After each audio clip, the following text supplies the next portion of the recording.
यह जो research gap और प्रॉब्लम स्टेटमेंट हैं, दोनों सभी थीसिस और रिसर्च वर्क में यूज होते हैं।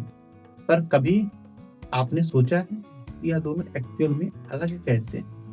आज हम यह क्लियर करेंगे कि दोनों में क्या फर्क है और क्यों ये दोनों आपके रिसर्च के सक्सेस के लिए उतनी ही जरूरी हैं।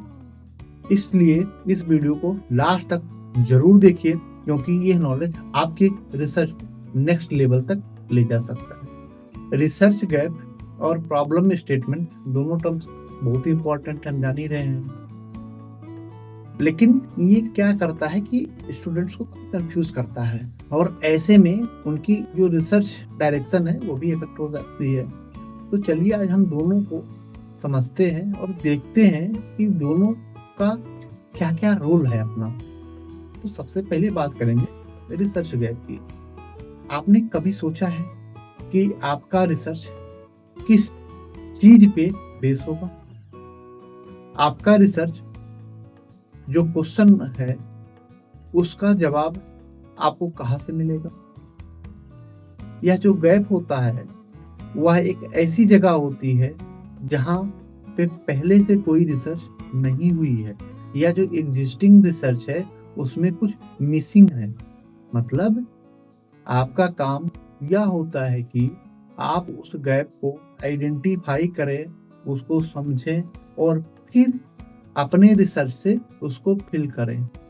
अगर आप किसी भी टॉपिक पे रिसर्च कर रहे हो तो सबसे पहले आपको यह देखना होता है कि आपने जो रिसर्च टॉपिक चूज किया हुआ है उसके कौन से एरिया में आपको रिसर्च करना है, या फिर कौन सा ऐसा प्रॉब्लम है जो अनसॉल्व रह गया है।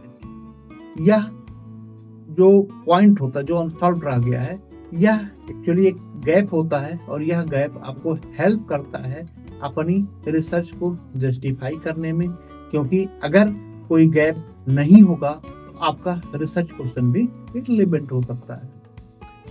अब बात करते हैं प्रॉब्लम स्टेटमेंट पर। तो प्रॉब्लम स्टेटमेंट बेसिकली आपके रिसर्च का सेंट्रल क्वेश्चन होता है। यह एक स्टेटमेंट होता है जो क्लियरली डिफाइन करता है कि आप किस प्रॉब्लम को सॉल्व करने की कोशिश कर रहे हैं। यह एक रूट मैप की तरह काम करता है जिसमें आप अपने रिसर्च का पर्पस बताते हैं।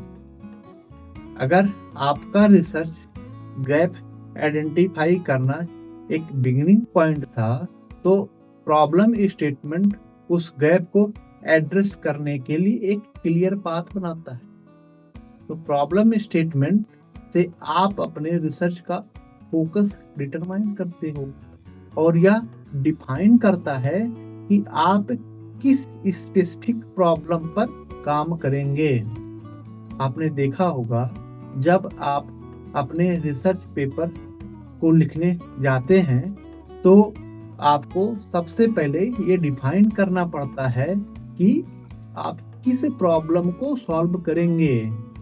यह प्रॉब्लम स्टेटमेंट आपके रिसर्च का बैकबोन होता है और यह बताता है कि आप जो काम कर रहे हो उसका रिलेवेंस क्या है। तो अब आपने समझा कि रिसर्च गैप और प्रॉब्लम स्टेटमेंट दोनों में इम्पोर्टेंट तो है पर दोनों में फर्क है। तो अब फर्क को थोड़ा सा जो है हम और अच्छे से समझेंगे तो तरीके से। तो रिसर्च गैप का पर्पज है एग्जिस्टिंग रिसर्च के बीच कोई मिसिंग पीस को आइडेंटिफाई करना। प्रॉब्लम स्टेटमेंट का पर्पज है एक स्पेसिफिक प्रॉब्लम को क्लियरली डिफाइन करना जिससे आप अपने रिसर्च के थ्रू सॉल्व करना चाहते हैं। अब और थोड़ा सा और क्लियर करने की कोशिश करते हैं इस चीज को। तो रिसर्च गैप आपके रिसर्च को जस्टिफाई करता है, यह बताता है कि आपका रिसर्च क्यों जरूरी है।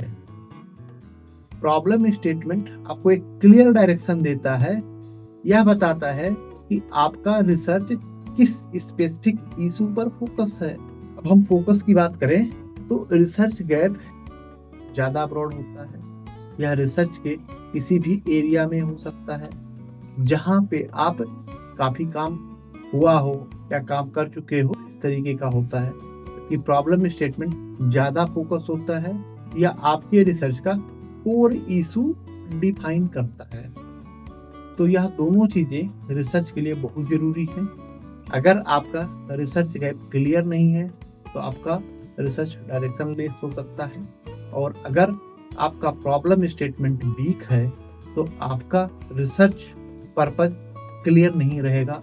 तो यह दोनों टर्म्स आपके अपने रिसर्च को इफेक्टिवली डिफाइन करने और उसका इम्पैक्ट बढ़ाने के लिए काफ़ी इम्पोर्टेंट है। तो अभी हमने जो समझा है कि रिसर्च गैप और प्रॉब्लम स्टेटमेंट के बीच का डिफरेंस, उनकी सिग्निफिकेंस को हमने समझा और कैसे ये दोनों आपके रिसर्च का फाउंडेशन को अच्छी तरीके से इम्प्रूव कर सकते हैं, और यह भी देखा कि ये दोनों किस तरीके से हमारे पूरे रिसर्च के लिए काफ़ी इम्पोर्टेंट होते हैं। तो अगर आप अपने रिसर्च को सक्सेसफुल बनाना चाहते हो तो यह दोनों जो टर्म्स हैं, इन दोनों को अच्छे से समझना और इम्प्लीमेंट करना भी बहुत ज़रूरी होता है। अगर आपको यह वीडियो यूज़फुल लगा हो तो लाइक ज़रूर करें, शेयर और सब्सक्राइब भी ज़रूर करें।